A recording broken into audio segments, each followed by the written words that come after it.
6월도 다 가고 있잖아요. 그렇잖아요. 6월 뭐 중순인데. 예, 여러분들하고 저하고 한 네다섯 번 보면 이제 종강합니다. 종강.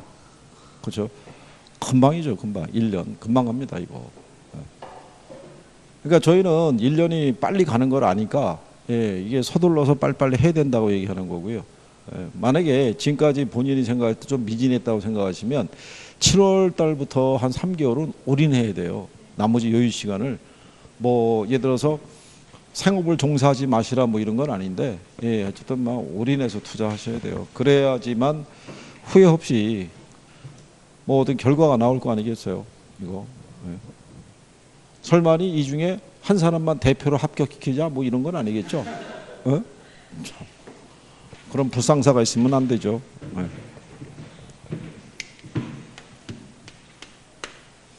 자, 이게 현금 수지라고도 얘기를 하고요.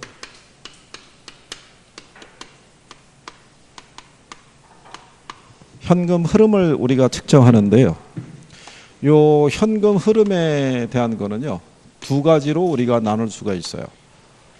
그러면 왜 우리가 현금 흐름을 측정해야 되냐면, 원래 여러분들의 시험 목적이 제목이 부동산 투자 분석 및 기법이에요.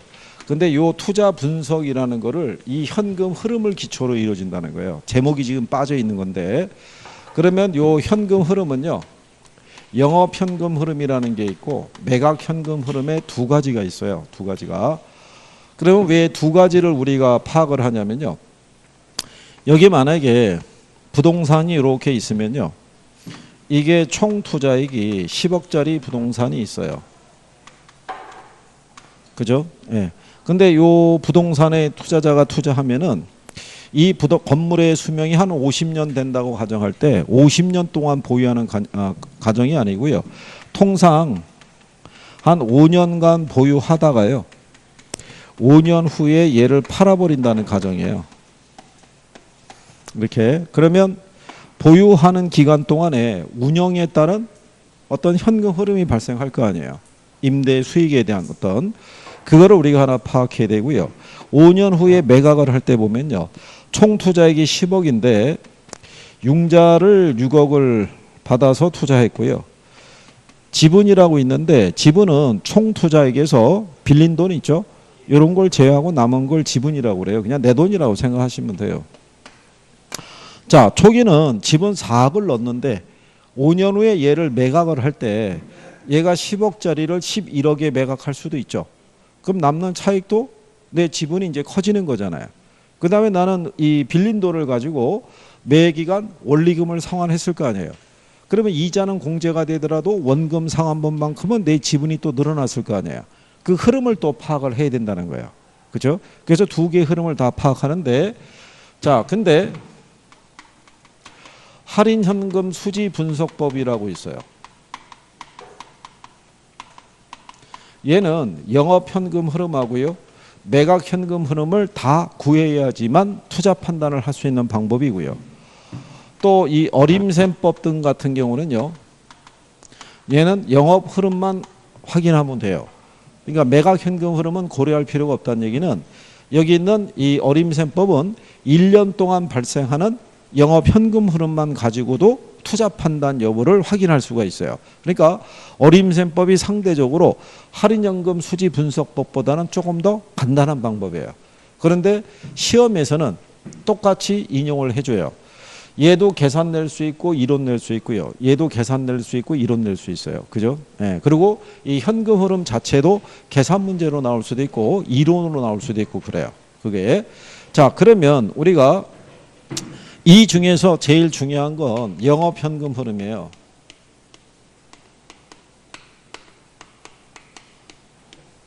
자, 김총각, 영업 현금 흐름이 몇 가지 있어?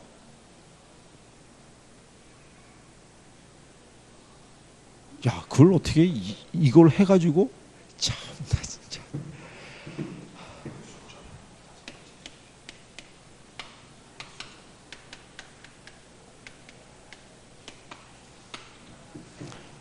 이렇게 해서 5가지 있어요. 5가지. 그리고 여기서 뭐 공제하면 돼요? 공경부소 이렇게 쓰면 예? 식이 완성이 된다라고 얘기했죠. 기억하시죠? 예, 그거는 반드시 숙지하셔야 돼요. 그러면 가능 총소득이라는 거는 뭐를 얘기를 해요? 가능 총소득이라는 거. 자, 이거를 김총각 이처녀에게 가능 총소득이라는 게 뭔지를 설명해 줘봐. 어?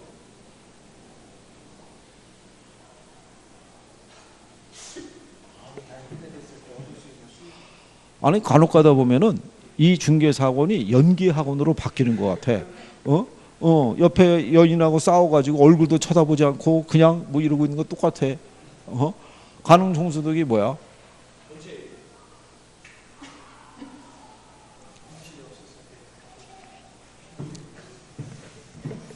얘가 임대 줄 수 있는 공간이 20호야. 근데 연 600만 원의 임대료를 받을 수 있어요. 호당. 그러면 600 곱하기 20 하면 걔가 이거야. 그치? 근데 그거를 말로 설명 1억 2천이라고 얘기하면 아무도 모르잖아. 그렇잖아. 이 임대 부동산으로부터 벌어들일 수 있는 연간 최대한의 임대료 수익이라고 1년 동안. 그러면 얘가 이제 1억 2천이 되잖아요. 자, 그러면 유효 총소득이라는 건 뭐야? 그리고 어떻게?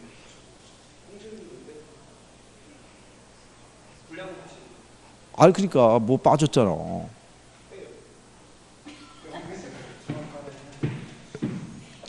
여기서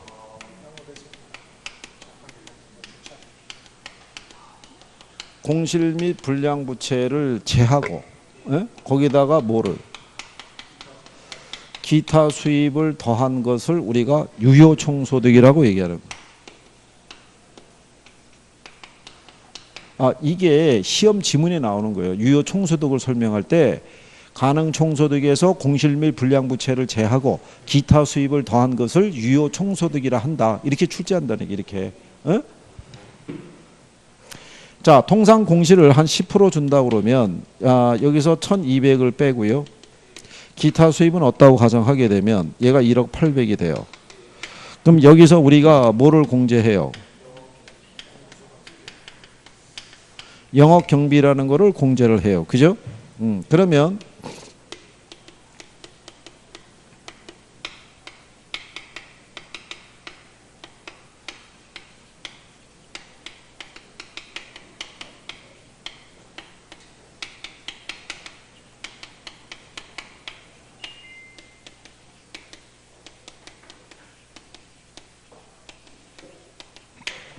자, 취득세, 재산세, 영업소득세, 자본이득세, 화재보험료 이렇게 있을 때 경비에 포함시킬 수 있는 거.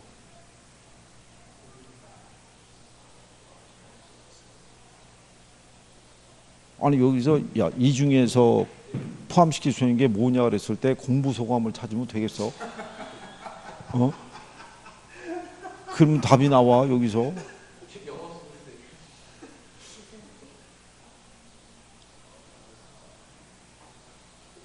일단 이거 들어가 안 들어가? 왜? 그럼 얘는 들어가 안 들어가? 얘는 들어가 안 들어가? 아니 그러면 공부소감은 왜 외우고 있는 거야? 거기 소가 뭐야 소가? 소가 얘 아니야. 얘 안 들어갈 거 아니야. 얘는 자본이득세. 왜 안 들어가?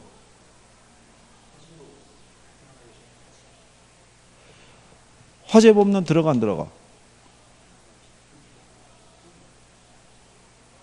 야, 넌 이렇게 해서 이거 고르라 그러면은 틀리는 거네 그냥.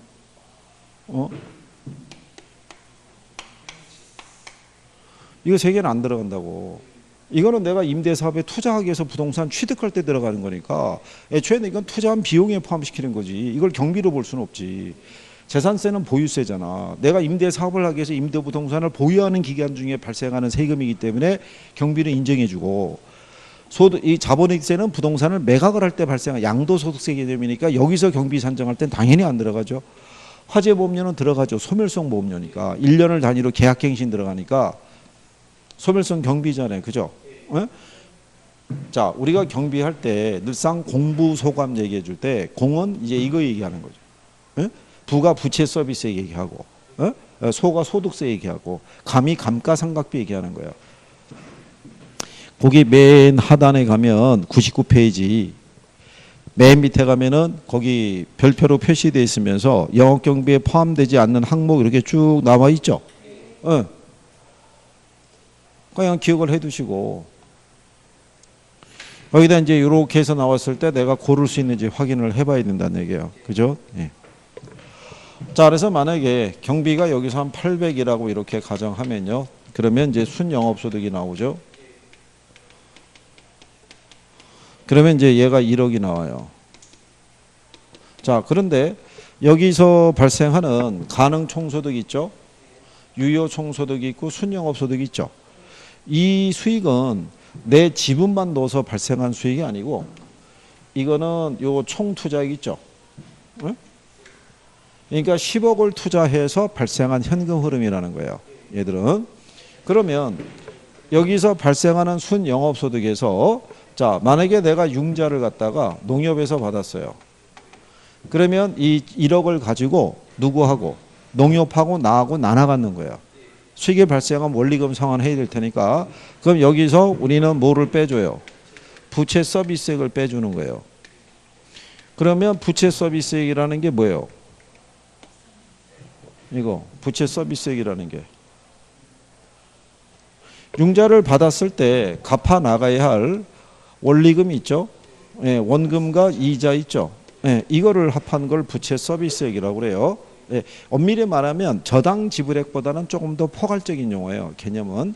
근데 이제 여기서는 이제 같은 논리로 보니까 원금하고 이제 이자 얘기하는 거예요. 그래서 얘를 6억에 빌렸는데 이자를 5%로 빌렸다. 그러면 여기서 이제 3천 빼주는 거예요.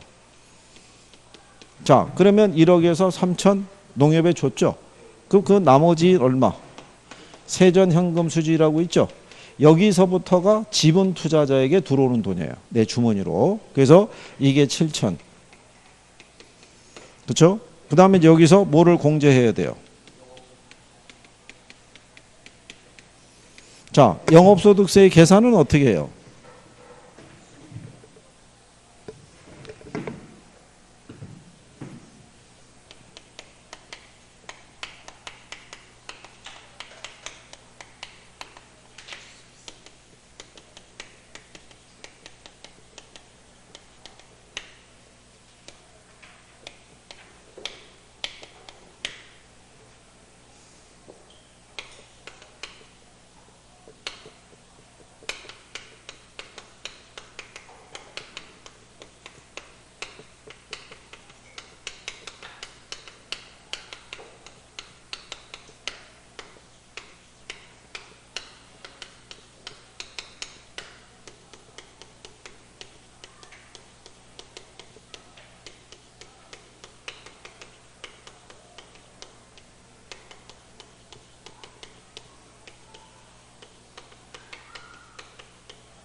자, 이 기출이에요. 임대 가능 호수가 40호, 호당 연 임대료가 600만 원, 그죠? 그 다음에 공실률 10%, 운영경비 1,600만 원, 원리금 9천, 이자 2천, 감가상각비 1,000만 원, 영업소득세율 30%. 이 조건하에서 세후 현금 수지까지 계산을 해야지. 그러니까 틀린 거를 고르라고 그랬어요. 여기서. 그러면 틀린 거 고르라고 그랬을 때 지문에 어떻게 줬냐면요.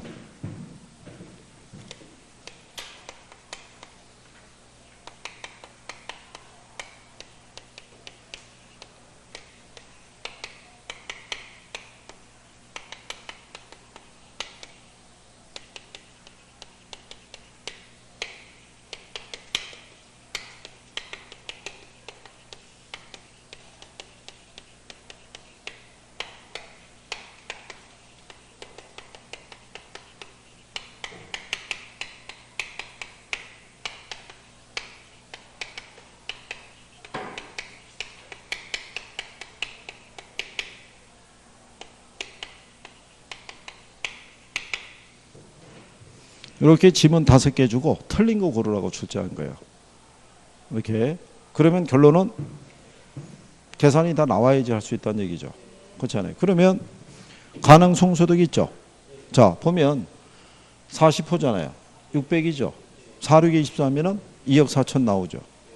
자, 근데 공실이 얼마예요? 10%. 2억 4천에 10% 하면 2,400이면은 나머지가 2억 1,600 나오겠죠. 그러면 얘도 맞는 거죠. 그 다음에 경비가 1,600이잖아요. 그럼 2억 1,600에서 1,600 빼면 순영업소득이 2억이 나오죠. 네. 그 다음에 영업소득세가 5천이라는 거예요. 그럼 영업소득세를 계산할 수 있어야겠죠. 그렇죠? 그럼 영업소득세를 계산할 때는 원래는 이렇게 줄 수 있는데 이게 플러스 마이너스 마이너스예요. 이게 과세소득이고요. 여기다가 세율을 곱하면 구할 수 있어요. 그죠? 이렇게 했을 때. 근데 이게 플러스 마이너스 마이너스 들어가면 계산이 어렵다고 보고 출제자들이 요거는 빼요. 요렇게만 계산하라고. 요렇게 계산할 수도 있고요.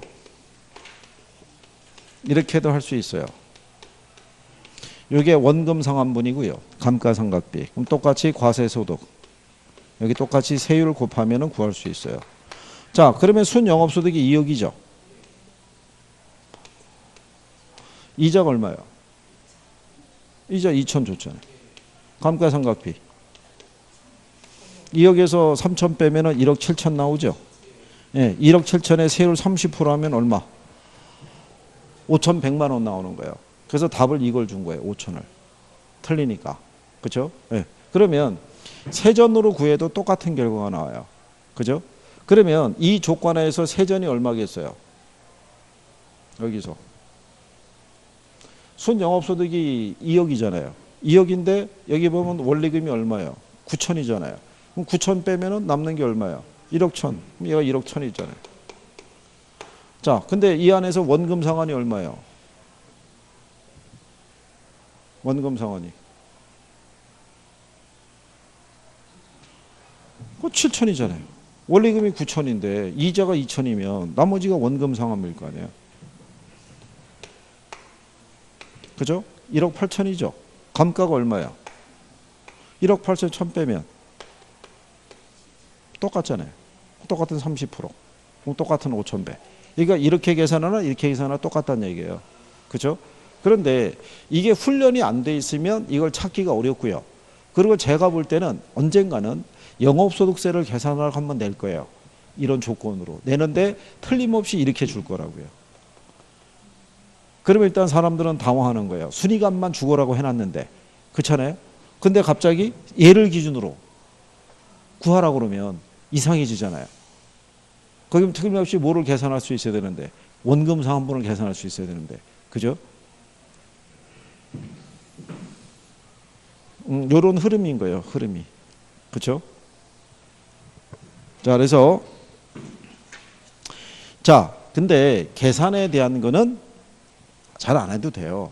단 용어에 대한 이해라든가 이런 거는 좀 할 수 있으셔야 돼요. 그죠? 이런 거. 그리고 또 하나 뭐냐면요. 여러분 시험에서 잘 쓰는 게 뭐냐면 얘네들의 관계를 잘 써요. 여기서 이거 빼면 얘가 되죠. 근데 뒤집어서 얘에다 얘를 더하면 얘가 나오는 거예요. 예, 요거를 활용을 잘해요. 왜? 여기서 문제 풀 때 중심이 얘라고요. 순영업소득. 그러니까 순영업소득을 계산할 때는 여기서 이거 빼서 들어오는 것도 있지만 밑에서 이렇게 더해서도 얘가 나오는 거예요. 예? 예, 그거 양쪽에서 그거 알아두시면 되겠고요.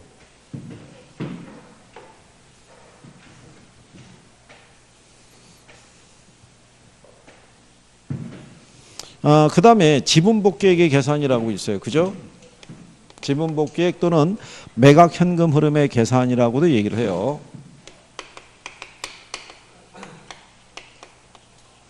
자, 그러면 여기서 그죠?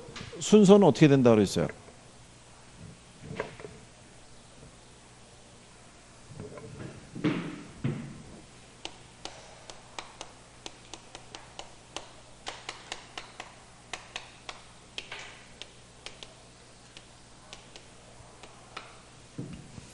이렇게 가는 거예요.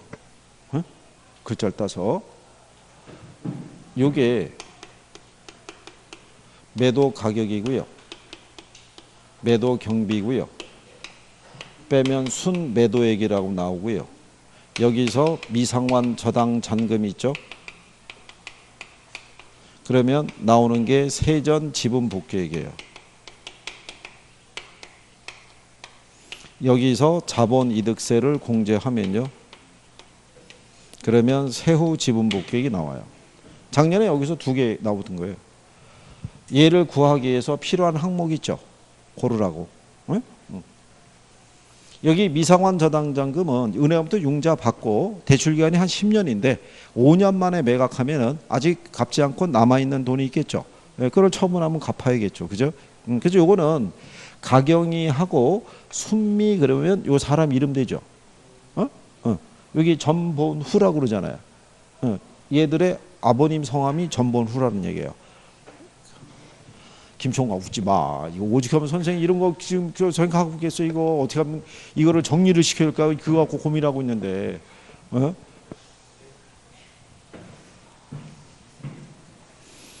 자, 거기까지는 이제 정리를 하셔야겠고요.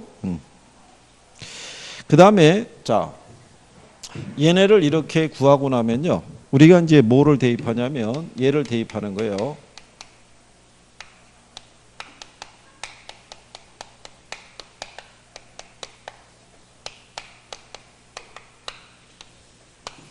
자, 근데 부동산 투자 분석 기법을 들어갈 때요. 거기 101페이지에 보면 박스 들어가 있죠.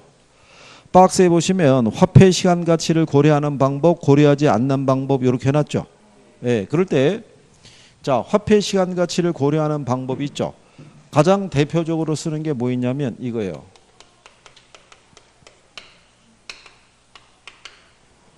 이렇게 그래서 순환가법, 수익성지수법, 내부승률법 여기까지는 할인연금 수지분석법이고요. 이건 현가회수기간법이에요. 뭐 얘기한다?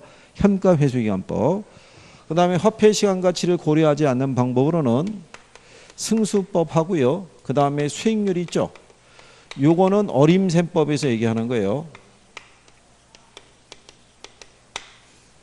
근데 이게 이제 또 이렇게도 보셔도 돼요. 거기 보면은 회수기간법이 있죠.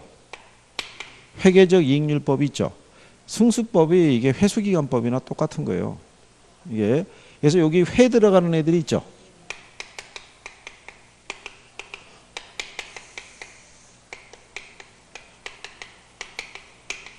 얘네들은 비할인 기법이에요. 화폐 시간 가치를 고려하지 않는 방법으로 주로 이렇게 주로 쓰여져요. 이렇게. 그래서 승수가 들어왔다든가 앞에 회가 들어간 애들 있죠. 여름철에 회 먹으면 탈날 수도 있죠. 그러니까 그런 요건으로 얘네를 기본적으로 출제할 때 답으로 한 2번 지문 안에 보면요. 이렇게 준 거예요. 수익성 지수는 화폐의 시간적 가치를 반영하지 못한다. 그럼 틀리겠죠. 현가 회수기간법은 화폐 시간적 가치를 반영하지 못한다는 단점이 있다. 틀리겠죠. 기출에서 그렇게 인용을 한 건데 문제는 오지선다 안에 투자 분석 기법을 물어볼 때 이게 한 문제씩 지문씩은 잘 들어와요. 그러니까 기본적으로 구별만 할 수 있으면 돼요. 할인형 그러니까 화폐 시간 가치를 고려하는 방법이냐 아니냐 그것만 먼저 구별할 수 있으시면 돼요. 그다음에 어디 먼저 한번 가보시냐면요. 106페이지 한번 가보세요. 106페이지 가면 어림셈법이라고 있죠. 예, 별표 하시는 거예요. 먼저. 예. 그러면 이 투자 분석 기법에서 제일 먼저 나오는 게 어림셈법이에요. 자, 여기는 의의를 잘 생각하시면 돼요. 어림셈법이라는 건요. 여러 종류의 현금 흐름이 있죠. 이거를 승수하고 수익률로 표시해서 그 크기에 의해서 투자 판단하는 거예요. 자, 그럴 때 여기 보시게 되면 어림셈법에 그래서 방법이 일단 무슨 법이 있어요? 승수법이. 근데 여기에 승수의 의미가 뭐라고 그랬어요?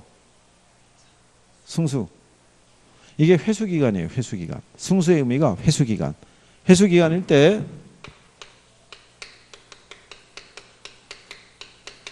총소득 승수라는 애가 있고요.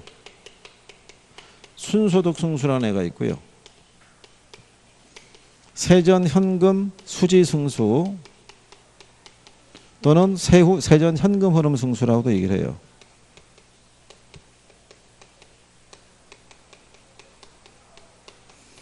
그러면 여기에 요 순소득 있죠?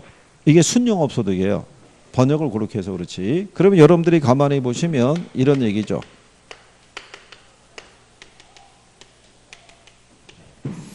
여기 승수 앞에 있는 총소득이 있죠. 예, 그게 얘들이잖아요. 가능 총소득, 유효 총소득이 있죠. 걔 얘기하는 거고. 여기 순소득이 순영업소득 얘기하고, 얘가 세전현금 수지, 세후현금 수지잖아요. 그죠? 그러면 결론적으로는 이런 얘기예요.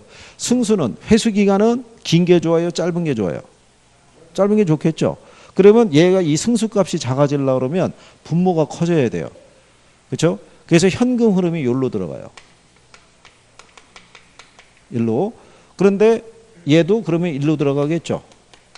근데 조금 아까 뭐라고 그랬냐면 총소득과 순영업소득은 총투자액에 대한 이 대가라고 그랬어요. 그죠? 그러니까 여기는 위에가 무슨 투자액이 들어가겠어요?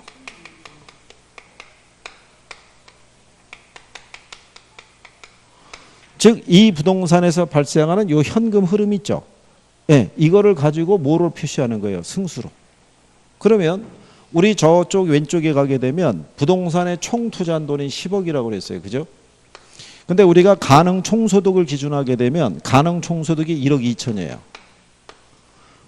그러면 얘 계산하면 약 한 8.333 이렇게 나와요. 그러면 이게 8년 3개월이라는 얘기예요.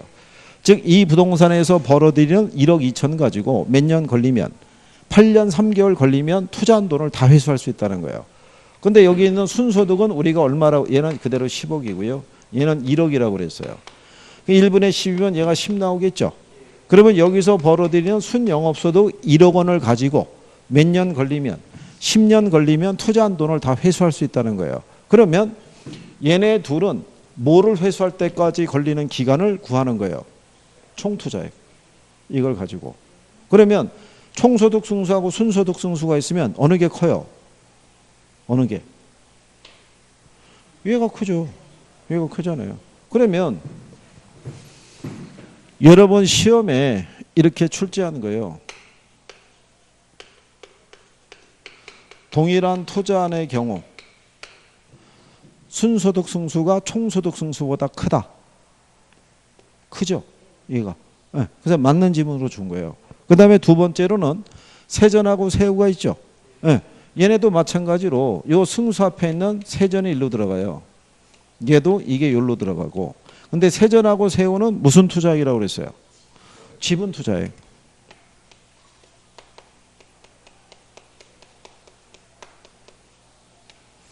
그러면 얘들과 달리 얘들은 이걸 가지고 지분 투자액을 회수할 때 걸리는 기간을 측정하는 거예요. 그러니까 네 개를 동시에 비교하기는 무리죠. 네, 목적이 들리니까. 그러면 여기 우리 지분 투자액이 얼마라고 그랬냐면 저기 보면 4억이라고 그랬어요. 그죠? 저 왼쪽에 4억, 빌린 돈 6억 이제 그렇게 들어간 거. 저거 그냥 쓴 게 아니라 다 대입하려고 쓴 거예요. 이거 숫자도 다 맞춰서 쓰려고 한 거니까. 그런데 얘가 지금 7천이잖아요. 계산하면 약 한 5.5 나온단 말이에요. 그러면 7천 가지고 이거 회수하려고 하면 약 5년 5개월 정도 걸리는데 얘가 지금 4억일 때 세후는 지금 5천이잖아요. 그럼 얘는 8 나온다고요. 그러면 세후 이거 가지고 이거 구하려면 8년 걸린다는 얘기죠. 그렇지 않아요? 그러면 동일한 투자안의 경우에 세전이 세후보다 크다 그러면 틀리겠죠. 그렇지 않아요? 그게 답이었어요. 그 문제. 무슨 말 이해하시겠어요? 그러니까 승수값은 클수록 좋다, 작을수록 좋다, 작을수록. 그래서 그 표현을 가지고 한 번 더 출제했어요. 틀린 답으로 틀린 거 고르라는 다음에 승수값이 클수록 자본회수 기간이 짧아진다. 그러면 틀리겠죠. 승수값은 작아져야 돼요. 승수가 뭐라고 그랬어요? 회수기간. 회수기간이 짧을수록 투자자가 투자한 돈을 빨리 회수할 수 있는 거예요. 이해하겠나요?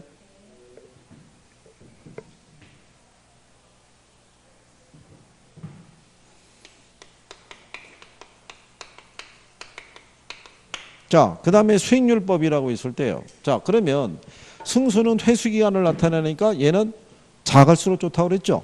근데 수익률은 어때요? 얘는 클수록. 그렇죠? 그래서 승수하고 수익률은 역수관계예요. 역수.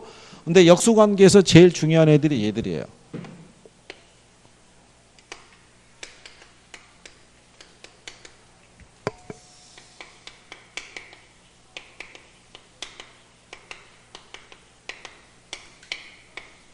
얘를 자본환원율이라고도 얘기를 하기도 하고요. 종합자본환원율이라고도 얘기를 해요. 요게 여러분 시험에서 답으로 나온 적이 있어요. 올바른 거 고르라고 그랬을 때 1번 지문으로 종합자본환원율의 역수는 순소득 승수다. 이렇게 해서 답으로 출제한 적이 있어요. 이렇게. 그러면 둘이 역수니까 얘기는 여기가 뭐가 되겠어요?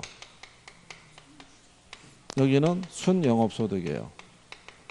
수익률을 구하니까 당연히 뒤에 곱하기 100이 이렇게 수식돼 있다고 보시면 되겠죠. 자, 근데 여기서 한 가지 더 알아주실 거는 얘가 지금 승수가 10이죠. 네, 10이면 얘가 10%예요. 한쪽이 10이면 나머지도 10인 거예요. 그죠? 뒤집으면 총 투자액이 10억이잖아요. 근데 순영업소득이 1억이죠. 10분의 1이면 0.1이잖아요. 곱하기 100 하면 10% 나오죠. 무슨 말인지 이해하시겠어요? 이게 시험에 한번 나온 거예요. 그때 설명해 드렸지만. 그래서 만약에 시험장에 가서 계산 문제를 풀 때 있죠. 네, 계산 문제에서 만약에 이렇게 생각해 보세요. 1번 부채 감당률은 2.5다. 2번 순소득 승수는 예를 들어서 이거 이렇게 배열하면은 또 그렇겠죠. 실전에서 이런 식으로 줬을 때 순소득 승수는 10이고 3번 세전 현금 수지 승수가 10이고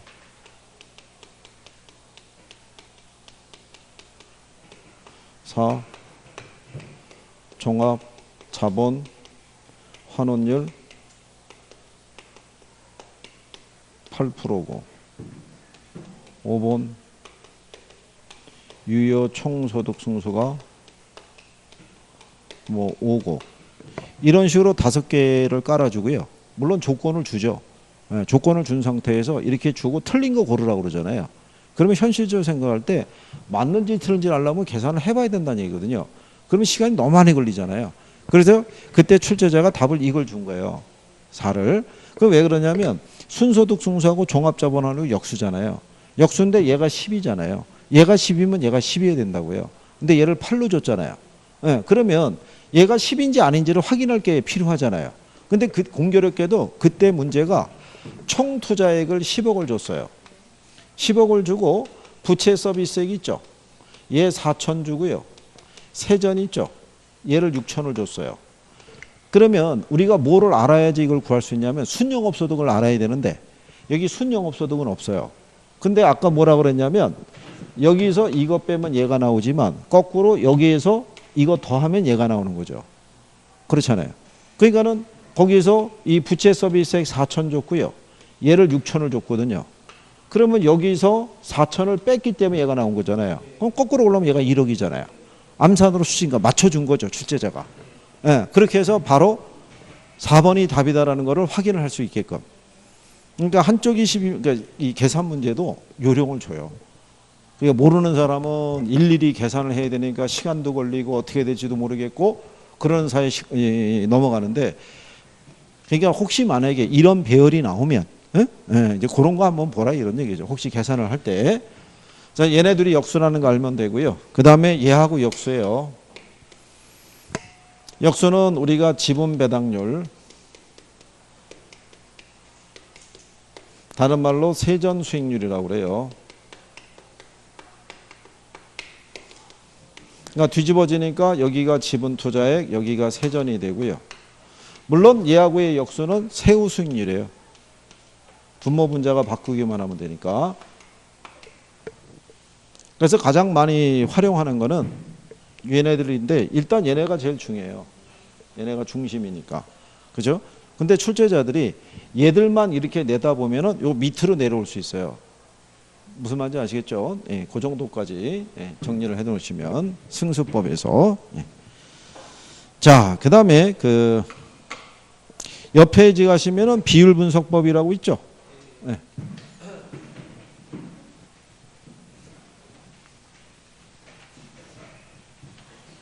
걔도 별표하는 거죠.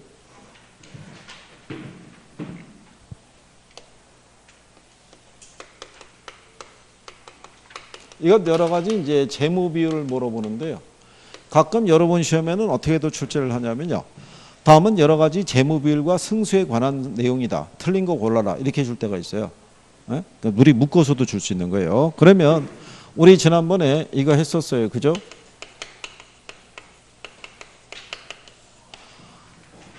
김총각. 대부비율은 식이 어떻게 돼 있어? 대부비율. 대부비율이란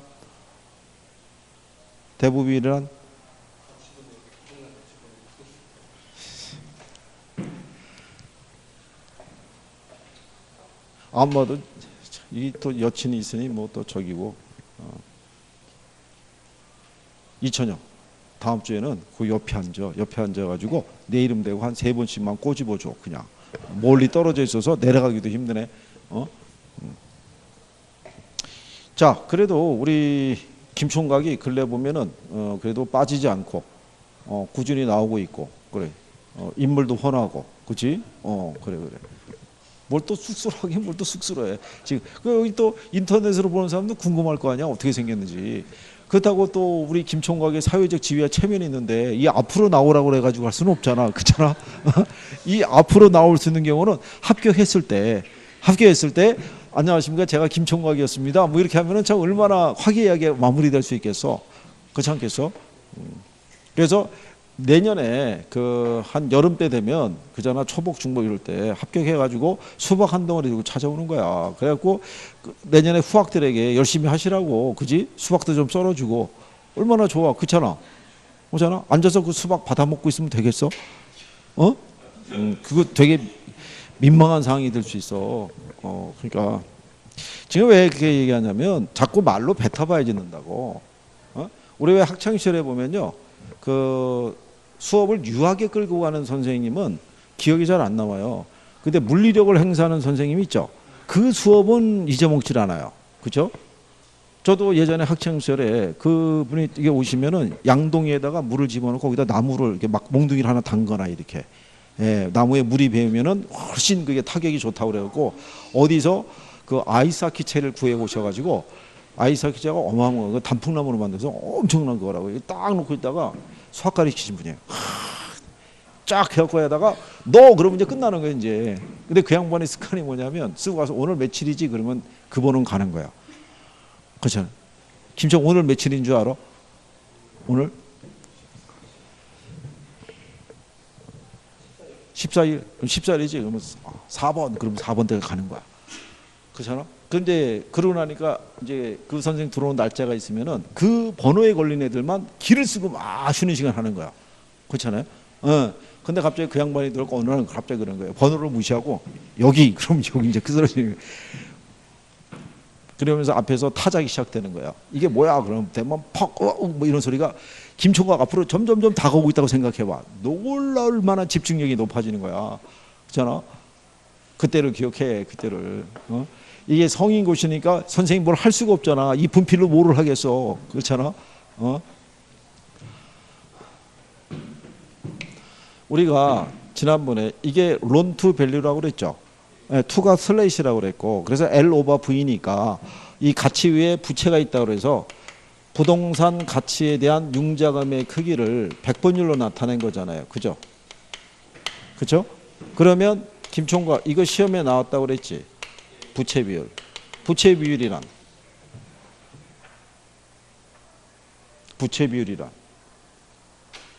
이게 자기 자본분의 타인 자본의 크기를 나타낸 거예요. 그러니까 지분에 대한 부채의 크기를 나타낸 건데, 그렇죠? 이게 시험에 나왔다 그랬잖아요. 이게 시험에 나왔는데 이걸 틀린다고 이게 바꿨다고요. 분모 분자를 바꿔서. 그죠? 근데 학생들은 그게 분모 분자가 바뀐 거를 몰랐을 거예요. 그래서 제가 볼 때는 그 문제를 이제 선정을 해서 그거를 이제 감수하면서 조정한 양반이 뒤에다 하나 뭘 붙여준 거예요. 그게 붙여준 게 뭐냐면 이거예요. 대부 비율이 50%죠. 그럼 부채 비율이 몇 프로예요? 부채 비율이. 대부 비율이 50%면 얘가 몇 프로예요? 지금 대부분 이거 50%라고 그러죠. 그 시험에서는 얘가 50%면 얘가 100%라고 준 거예요. 얘가. 그러면 50% 생각하는 사람은 이게 틀렸다고 생각할 거 아니에요. 이게 뒤집어서 틀린 거는 모르고 이 수치가 잘못됐다고 틀렸다고 착각해서 그 답을 찾았을 거란 얘기예요. 제가 볼 땐 그래요. 이거 뒤집어진 건 모르고. 아, 이게 100%지 왜 50%예요? 100%냐, 100%. 이거 푸는 요령 알려줬죠. 얘가 100일 때 이게 100분의 50이면 0.5인데 곱하기 100 하면 50% 나오잖아요. 그죠? 그러면 전체가 100일 때 빌린 게 50이란 얘기잖아요. 그죠? 그러면 여기 50%라고 하면 얘를 일로 집어넣으라고요. 어? 그러면 100에서 50 빼면 내게 얼마야? 50분의 50 하면 곱하기 100 하면 그럼 100% 아니야, 100%. 어? 아니 이걸 어떻게 6개월 동안 계속 50%라고 우기는 이유는 어디 있는 거예요, 이거를.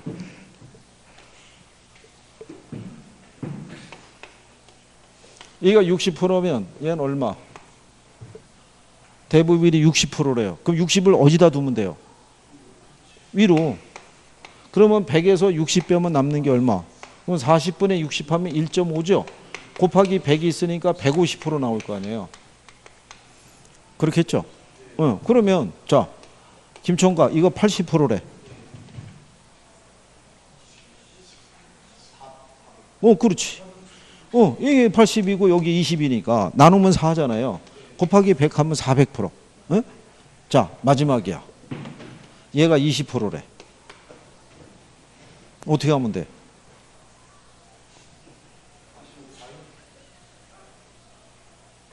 아니 선 긋고 20을 어디로 올리면 돼? 왜 위로 갔어? 그럼 밑에 뭐 들어가면 돼? 그래. 나누면 그 25%. 이거 80분의 20을 80 나누면 4분의 1 개념이잖아요. 그 0.25니까 곱하기 하면 25% 나오잖아요. 그러니까 이거 구하는 거는 간단한 거예요, 요령이. 대부비를 얼마를 딱 주면 걔 분자를 올리면 되는 거야. 100에서 그거 뺀 나머지 대입하면은 수치가 나온다는 거죠. 그죠?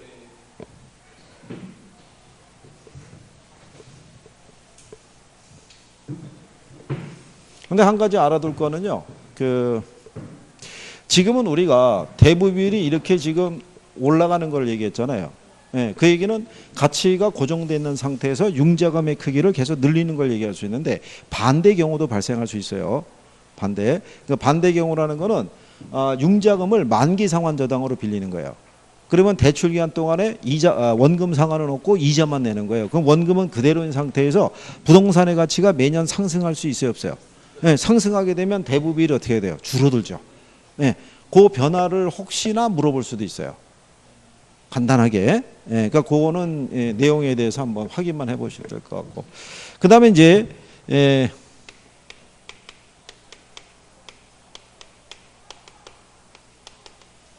부채 감당률이라고 있죠. 거기 보시면. 자, 그래서 거기 보시면 부채 감당률. 그건 별표하는 거예요. 부채 감당률.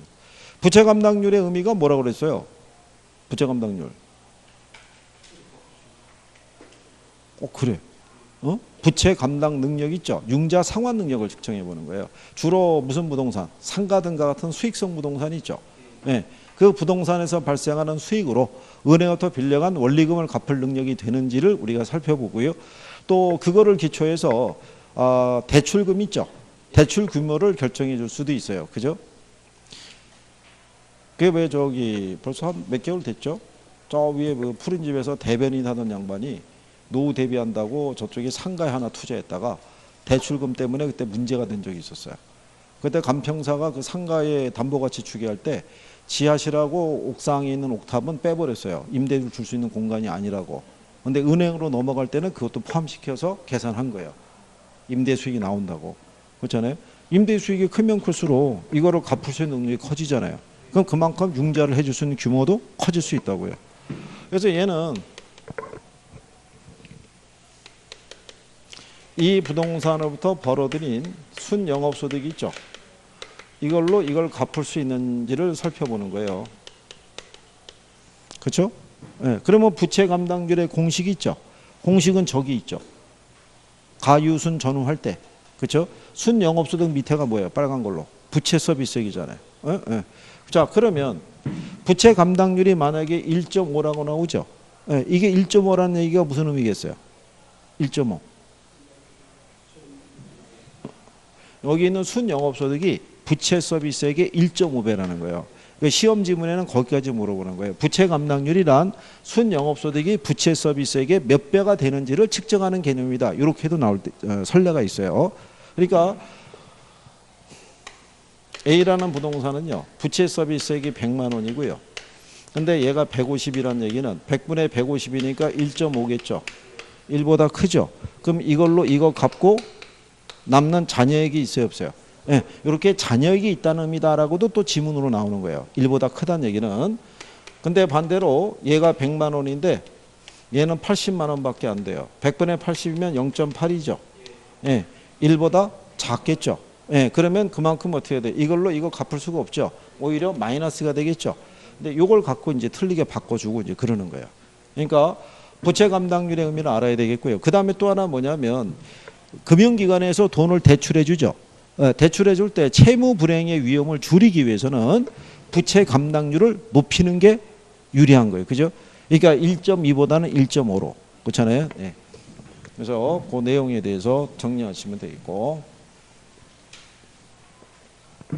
자, 그 다음에 채무 불이행률이라고 있어요. 채무 불이행률의 또 다른 표현은 손익분기점률인데요. 이거는 기업회계에서 얘기하는 손익분기점률하고는 조금 차이가 있는 거예요. 이거는 말 그대로 채무 불이행의 가능성의 정도를 측정해 보는 거예요. 그래서 이게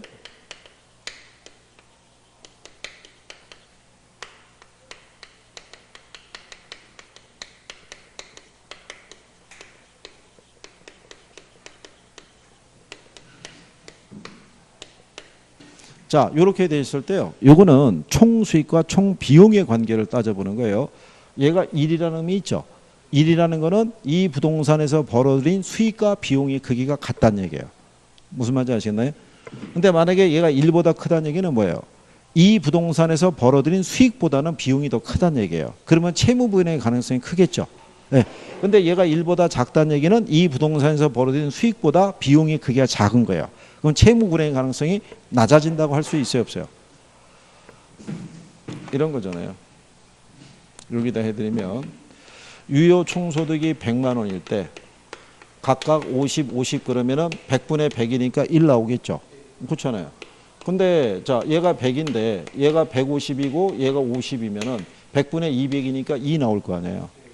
근데 얘가 100인데 얘가 25고 얘가 50 그러면 100분의 75니까 0.75 나올 거 아니에요. 그죠? 네. 이걸 가지고 채무 불이행의 가능성을 측정해 보는 거예요. 실제로 채무 불이행이 발생한 게 아니라 그 가능성의 크기를 살펴보는 거예요. 채무 불이행률을 가지고. 그래서 이게 또 하나는 여기 있는 유효 총소득이 있죠. 예. 요거를 대신해서 순영업소득으로 대체할 수 있어요, 없어요? 이걸 가지고. 그러면 안 된다고요. 무슨 말인지 아시겠어요? 이게 총수익과 총비용의 관계를 얘기하는 거라고요. 무슨 말인지 아시겠나요? 얘는 순수익이잖아요. 이게 못 들어온다고요. 이거 그때 한번 시험에 나온 거예요. 얘로 대체해가지고. 그럼 틀리는 거예요? 유효 총소득의 크기하고 비교하는 거예요. 자, 그래서 그 내용에 대한 거를 여기서 정리를 해보신 거예요. 자, 그 다음에 앞 페이지로 이제 돌아가시면 101페이지에 가면 이제 할인연금 수지 분석법이라고 있어요. 그죠? 예. 그게 이제 할인기법이죠. 잠깐 쉬었다가 거기를 해보시죠.